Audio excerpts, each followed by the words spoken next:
أعوذ بالله من الشيطان الرجيم بسم الله الرحمن الرحيم. Hey, what's up, y'all? I know it's been a while since we hollered at each other, you know what I'm saying? But your boy is back in full effect. And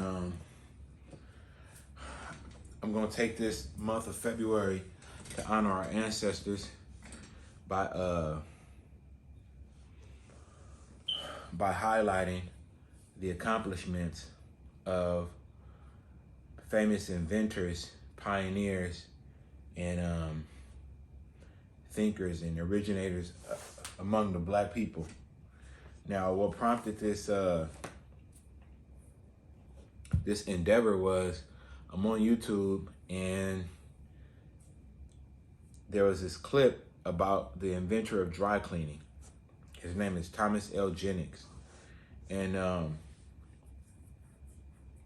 the clip just basically gave a brief outline of his life, what he did, accomplishments, and then one comment said that, man, Black people are so intelligent, and then there was a smart aleck in the comments who said, yeah, like sarcastically, right, like, yeah, that's why Africa is so advanced, right, or something to that effect. And it's like, and obviously that's a sentiment among a lot of people.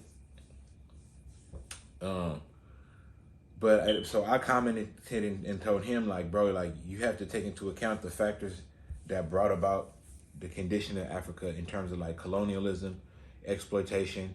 And then I gave him some readings, like, like King Leopold's Ghost, about how King Leopold of Belgium, like, basically like plundered Africa for rubber. And if the people didn't have, bring back enough rubber, they cut limbs off. And like, or Cecil Rhodes, who basically exploited South Africa, Zambia and Zimbabwe for like the diamonds and minerals.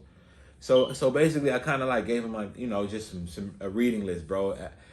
Because I think what the time it is right now is not for us to be emotional and irrational in our beliefs, but really be truth-based, be fact-based. So today I'm talking about Thomas L. Jennings. Thomas L. Jennings was born in 1871. He passed January 1st, 1871. Excuse me. Let me get my glasses, y'all.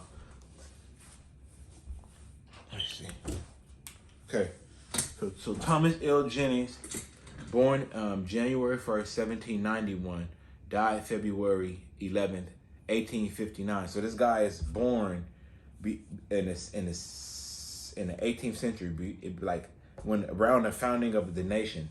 He's born before like the Civil War. He's born like decades, like almost damn near 70 years before the Civil War. So he got a U.S. patent in 1821, patent number 3306X.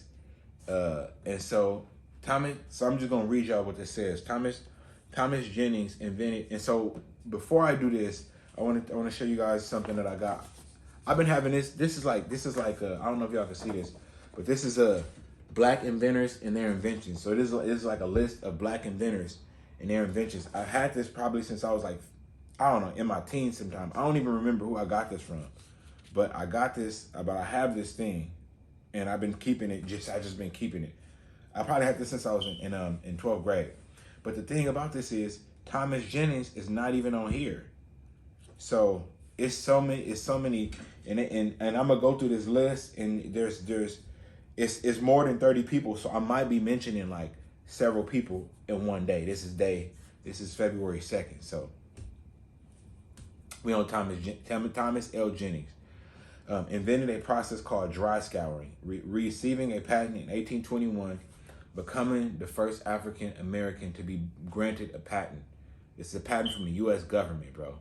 His dry scouring process was a predecessor of today's dry cleaning methods.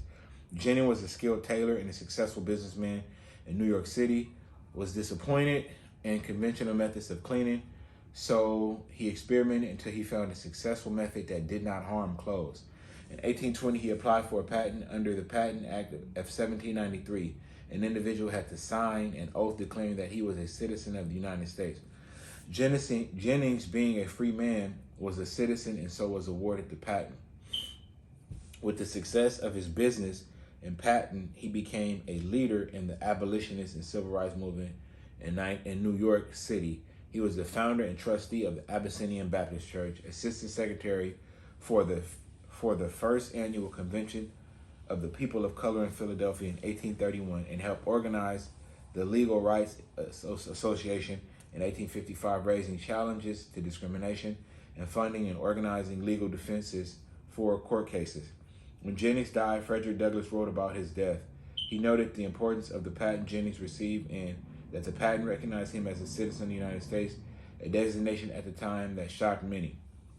So I think the big important thing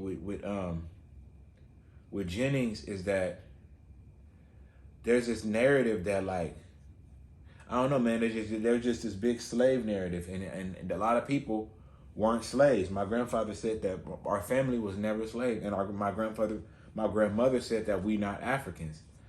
And this dude was free in the 1820s. This dude was born in 1791. I would really like to go back and really just get, like, my thing, a question that I asked is, like, what was everyday life like back then? That's what I be tripping off of. Like, man, like, how did they live? What kind of candy did they eat? What kind of pastimes did they have? What was school like? You feel me? Like, did they go to the beach? Like, all that kind of stuff. Like, how was race relations back at that time? Because 1830, look, he's born in 1791. He receives a patent in 1821. In 1830, Andrew Jackson is voted as president, and he signs the Indian Removal Act. So there's Native Americans still in the eastern part of America, like large populations of them, because Andrew Jackson moves them to Oklahoma from, like, Mississippi, Louisiana, Florida, Georgia, that area, Alabama. So it's just context, man. So that's the first guy. And then our next guy for tomorrow, we got, so this list says paper, chess, the alphabet, medicine, and civilization. It just says Africans. And I think I'm gonna talk about that tomorrow. So with that said, I want to say peace to my family, my loved ones, and all y'all out there. Thanks for tuning in Sidewalk University. أقول قولي هذا استغفر الله لي ولكم إنه هو الغفور الرحيم والعصر إن الإنسان لفي خسر إلا الذين آمنوا وعملوا الصالحات وتواصوا بالحق وتواصوا بالصبر.